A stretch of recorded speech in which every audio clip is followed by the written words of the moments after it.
मुंबईतल्या लीलावती रुग्णालयामध्ये काळी जादू होतीये असा एक संशय निर्माण झाला आहे। रुग्णालय ट्रस्टचे कार्यकारी संचालक परमबीर सिंग यांनी हा आरोप केलाय।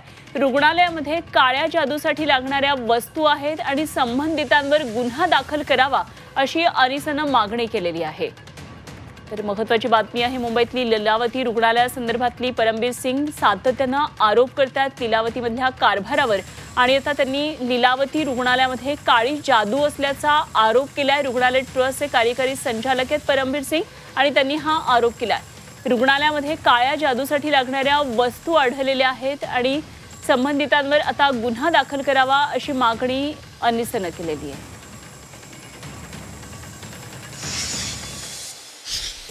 जिस रूम में आप बैठते हैं, प्रशांत भाई बैठते हैं या मिसेस चारू मेहता बैठती हैं, इस रूम में कुछ ब्लैक मैजिक करके आर्टिकल्स कुछ फ्लोर के नीचे दबाए गए हैं।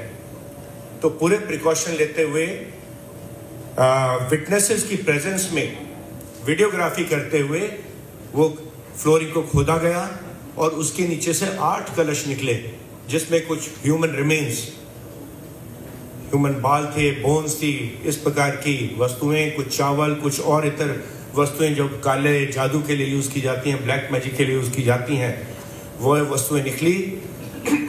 8 इस प्रकार के कलश नीचे से निकले।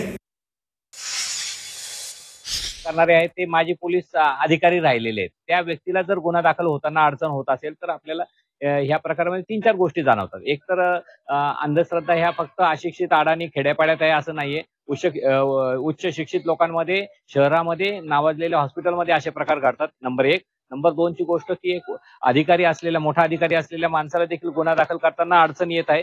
सर्वसामान्य लोकांची काय परिस्थिती होऊ शकते। आणि नंबर 3 की कदाचित ह्या कायद्याचा वापर काही वेळेला आपसातील वादासाठी किंवा एखाद्याला धडा शिकवण्यासाठी केला जातो, ज्याच्याकडे काळ्या जादूने त्याला असं वाटतं की ह्याच्यावर मी काहीतरी अघोरी प्रकार करेल आणि ह्याचं वाईट होईल। आणि तिसरा अजून एक प्रकार असा आहे की कदाचित ह्या कायद्याचा कोणी दुरुपयोग पण करत असेल। तर आमची महाराष्ट्र अनिसतर्फे ही मागणी आहे की याच्यामध्ये जे संबंधित अधिकारी यांनी सखोल चौकशी करावी आणि जे कोणी दोषी आहे त्यांच्यावर कारवाई करावी।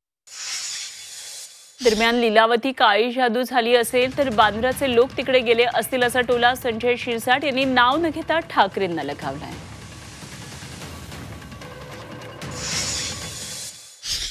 लीलावतीमध्ये काही काळी जादू झाली असेल, कदाचित बांद्राचे लोक तिकडे गेले असावेत म्हणून ही काळी जादू केली असावी, परंतु त्याची कल्पना आम्हाला नाही। तर लीलावती रुग्णालयामध्ये 1250 कोटींच्या घोटाळ्याचं सगळं प्रकरण तापलं असताना आता ही नवीन एक धक्कादायक माहिती समोर येते आणि काळ्या जादूचे आरोप होत आहेत।